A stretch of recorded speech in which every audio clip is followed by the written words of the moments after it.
Nessa segunda parte da aula, eu quero falar das transformações produzidas na organização dos tribunais de contas a partir da Constituição de 1988. Então, neste período, ou após este período, os tribunais de contas tiveram as suas funções bastante ampliadas. Em primeiro lugar, houve a instituição do chamado controle de desempenho, ou seja, além da prerrogativa de elaborar pareceres sobre as contas do Poder Executivo, os tribunais de contas vão assumir a função de realizar auditorias e desempenho das políticas públicas, ou seja, conforme já foi dito, além da elaboração de pareceres técnicos, os tribunais passam a ser responsáveis pela verificação se as políticas públicas implantadas estão realizando os efeitos prometidos na sua formulação. Então, é o chamado controle de desempenho, uma nova função que os tribunais de contas vão assumir após a Constituição de 1988. Além disso, a maioria dos membros escolhidos para os tribunais passam a ser escolhidos pelo Poder Legislativo.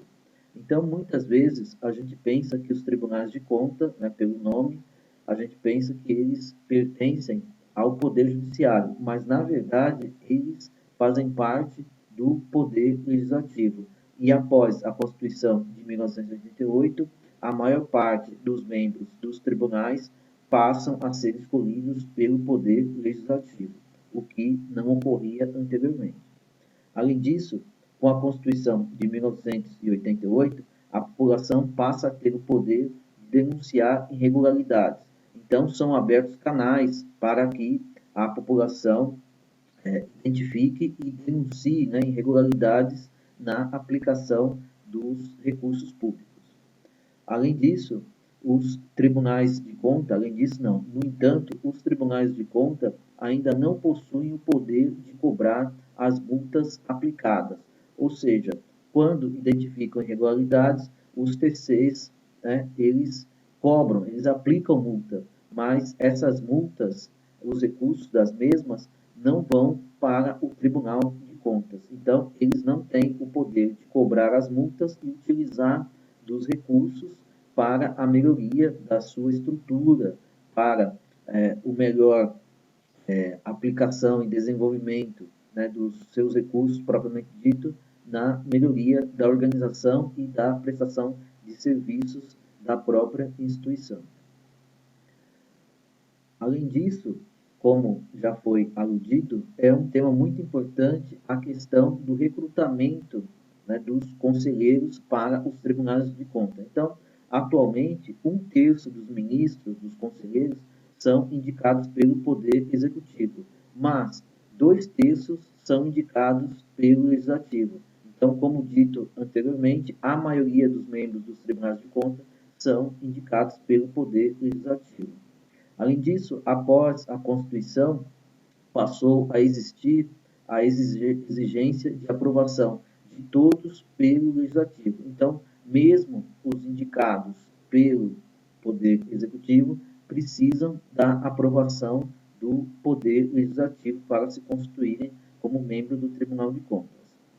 Os tribunais de contas também possuem algumas garantias similares ou idênticas, melhor dizendo, àquelas encontradas no Poder Judiciário, embora, como dito, os tribunais não estejam na esfera do Judiciário, e sim na esfera do Legislativo. Uma dessas garantias é a vitaliciedade, ou seja, os ministros não podem ser destituídos dos seus cargos, além da inamovibilidade, que já existia anteriormente, também é uma das garantias que permanece. Então, são garantias semelhantes às encontradas ou idênticas às encontradas no escalão do judiciário. Além disso, conforme a Constituição de 88, de cada 3 nomeações do Executivo, uma é de livre provimento, ou seja, pode ser até mesmo, e normalmente é, uma nomeação política, mas 2 devem ser escolhidas entre auditores de carreira dos tribunais de contas e de representantes dos ministérios públicos de contas. Então, o Poder Executivo, perdeu poder na indicação dos membros dos tribunais de contas, porque apenas uma indicação, né, de cada 3 pode ser de livre provimento. As outras 2, né, são indicações, digamos assim, técnicas e não políticas. No entanto, o artigo 75 da Constituição de 88 traz a expressão aplicam-se no que couber. Então, essa expressão abriu brechas para que vários estados não aplicassem integralmente as medidas estabelecidas pela Constituição. Então, muitos estados simplesmente não seguiram a Constituição por muito tempo ou seguiram-na, mas de forma muito paliativa, muito reduzida. Tal quadro só foi combatido e revertido por meio de ADIM, de ação direta de inconstitucionalidade impetrada pela Procuradoria-Geral da República. Então, aqui, os autores já estão, né, falando das chamadas forças de resistência à mudança, né, que se apegaram a essa expressão, aplicam-se no que couber, uma expressão que aparece no artigo 75 da Constituição de 88, para adiar uma série de mudanças trazidas pela Constituição. Em relação ainda à questão do recrutamento dos conselheiros, conforme a Constituição de 88, ela estabelece idade mínima para ser conselheiro de 35 anos e idade máxima de 65 anos. Além disso, ela traz a exigência de atuação em área que permita adquirir conhecimentos jurídicos, contábeis, econômicos ou de administração pública. No entanto, a Constituição não prevê, não exige que o futuro conselheiro tenha curso superior. Então, ela traz, né, uma série de mudanças importantes, né, mas esbarra nessa medida de não prever curso superior para se tornar ministro ou conselheiro dos tribunais de contas. Então, o que os autores concluem? Né? Que as mudanças trazidas pela Constituição de 88 refletem os novos tempos democráticos, né? É verdade.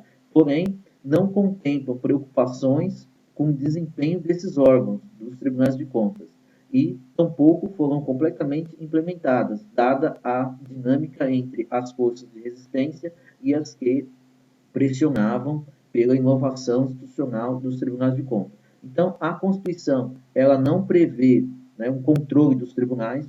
Normalmente, quem controla não gosta de ser controlado, é o caso dos tribunais de contas, e, fora isso, uma boa parte das medidas trazidas pela Constituição sofreram resistência. Essas medidas sofreram resistência, né? Foram barradas em boa medida pelas chamadas forças de resistência. Então, esse é um dos temas, né, do texto, né, o conflito entre forças de mudança. A Constituição representa uma importante força de mudança, mas essa força de mudança encontrou obstáculos dentro do próprio Tribunal de Contas.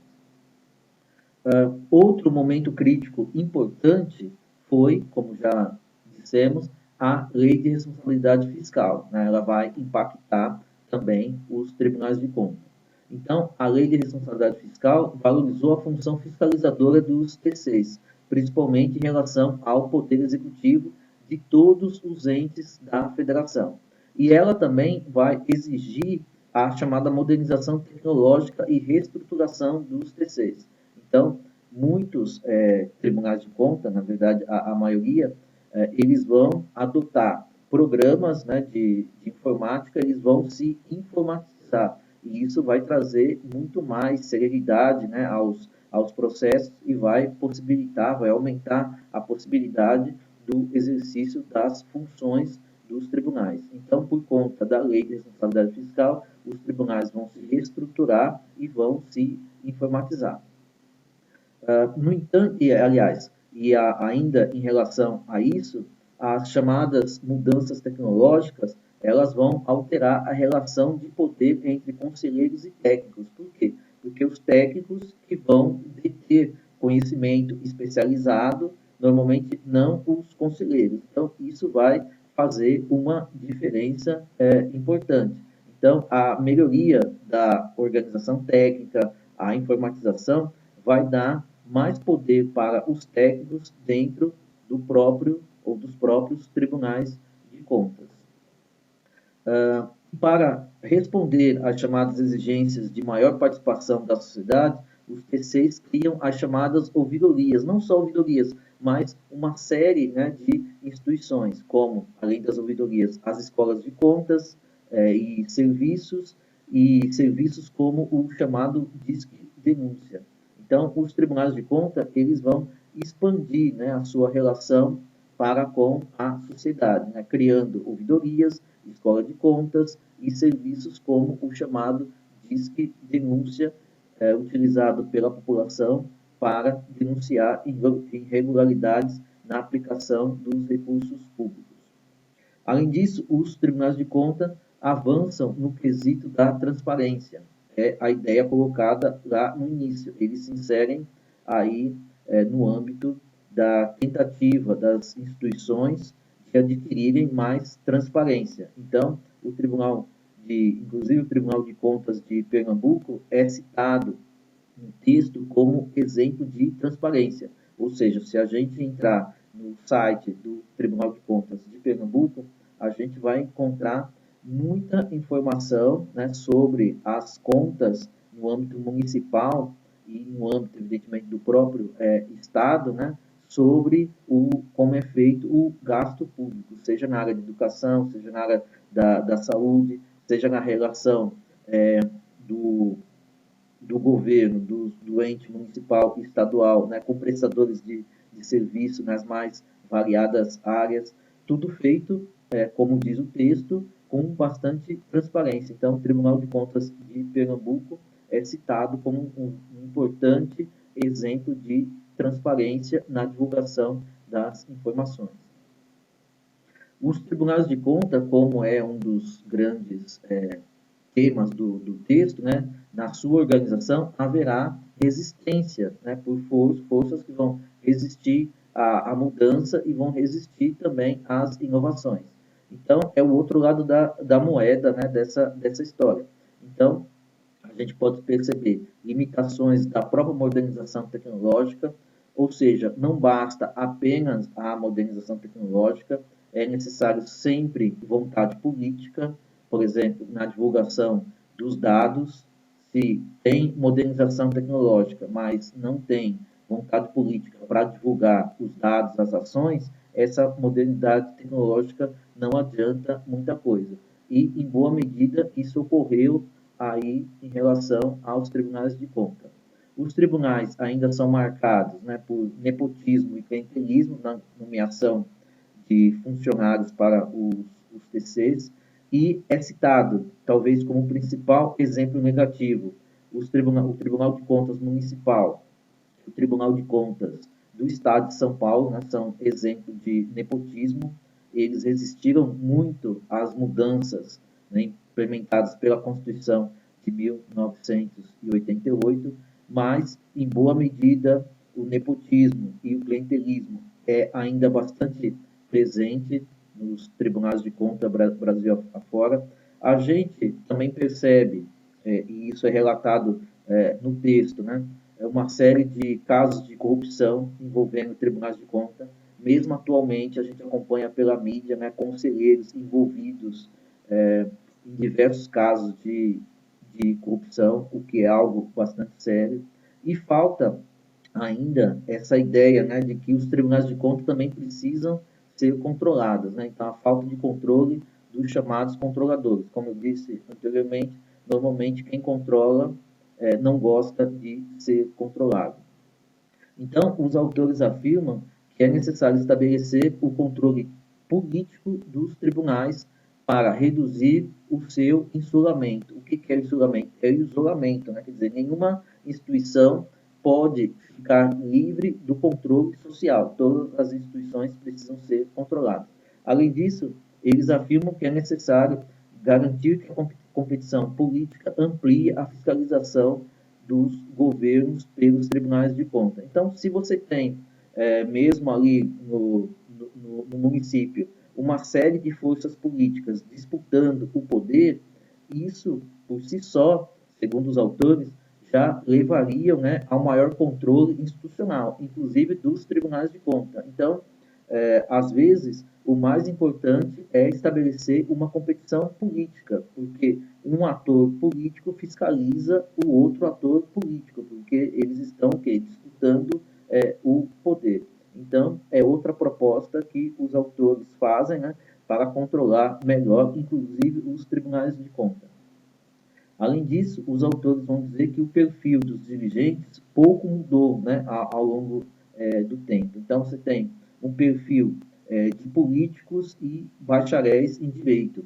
Bacharéis em direito correspondem a 60% do total de conselheiros. Então, apesar das mudanças, o perfil dos conselheiros continuam sendo mais ou menos o mesmo. E eles, os autores, ainda dizem: se após a Constituição de 88 o Executivo teve suas nomeações políticas restringidas, o Legislativo as teve ampliadas, pois mais de 50% dos conselheiros são recrutados na arena político-partidária. Então, se as mudanças trazidas pela Constituição foram importantes para controlar, né, as indicações políticas pelo Executivo, ela terminou ampliando as indicações políticas pelo Legislativo. Então, foi o que a gente chama aí de um jogo de soma zero, né? Quer dizer, deu a possibilidade do Legislativo fazer mais indicações políticas, o que anulou a medida anterior. Então, isso é bem representativo, né, da disputa entre forças pró-mudança e forças contra as mudanças. Ok, a nova Constituição, né, estabeleceu a exigência mínima de 65 anos, mas isso também não gerou os efeitos desejados, porque atualmente 27% dos conselheiros têm mais de 60 anos de idade. Então, esse é um grande problema, porque muitas vezes os conselheiros são indicados já com alta idade, ficam muito pouco tempo trabalhando nos tribunais e se aposentam, com todos os direitos, né, de um conselheiro dos tribunais de conta. E a medida que coloca a idade mínima para assumir como conselheiro 65 anos de idade, não terminou produzindo o efeito desejado. Então, é mais um exemplo de uma medida, né, que não tem um efeito conforme o esperado. Nas considerações finais, os autores afirmam que, no caso dos tribunais de conta, a democratização, né, do país e a Constituição de 88 trouxeram mudanças. E aí, como já dito ali anteriormente, mas essas mudanças não foram totalmente implementadas em função da existência de capacidade de veto por parte das elites políticas dirigentes. Quais elites políticas? Principalmente o próprio corpo de conselheiros, governadores e parlamentares, que sempre vão tentar fazer uso político dos tribunais de conta. Os autores afirmam ainda que a conjuntura crítica da Lei de Responsabilidade Fiscal alterou esse quadro de forças políticas. Por quê? Porque a Lei de Responsabilidade Fiscal ela representa, né, na verdade, uma conjuntura crítica, né? Então, ela trouxe uma série de prerrogativas que também vão ajudar nas mudanças no âmbito dos tribunais de contas. Então, o mecanismo de desenvolvimento institucional, que os autores já comentaram um pouco lá no início do texto, vão aparecer na organização pós-88 dos tribunais de contas, né? Então, a superposição funcional, então os tribunais vão instituir escolas de conta, né, e essas escolas vão desenvolver um papel importante, elas vão representar essa ideia, né, da superposição funcional. Por quê? Porque elas vão promover cursos não só para funcionários, conselheiros do próprio tribunal, mas para membros da sociedade.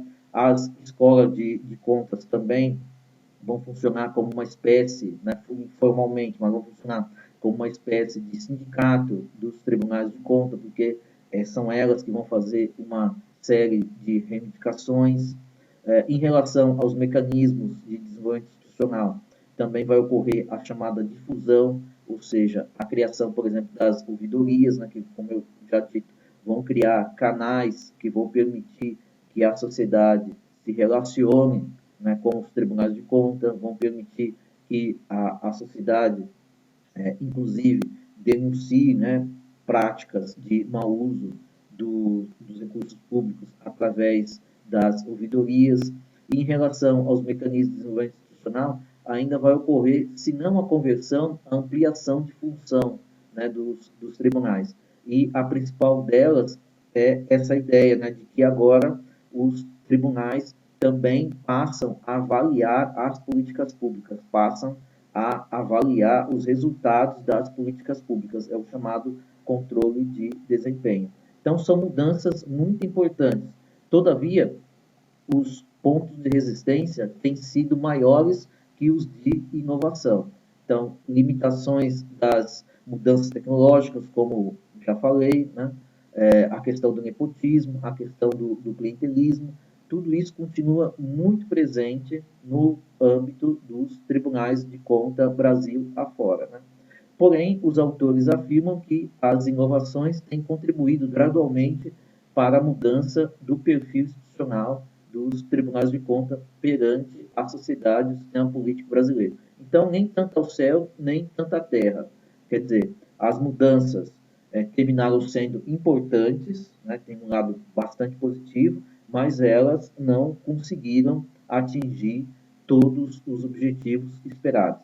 Então, ocorreu aí, no que diz respeito aos tribunais de conta, uma mudança que nós chamamos de incremental, ou seja, foram mudanças importantes, mas não chegaram a ser mudanças que transformaram completamente a instituição.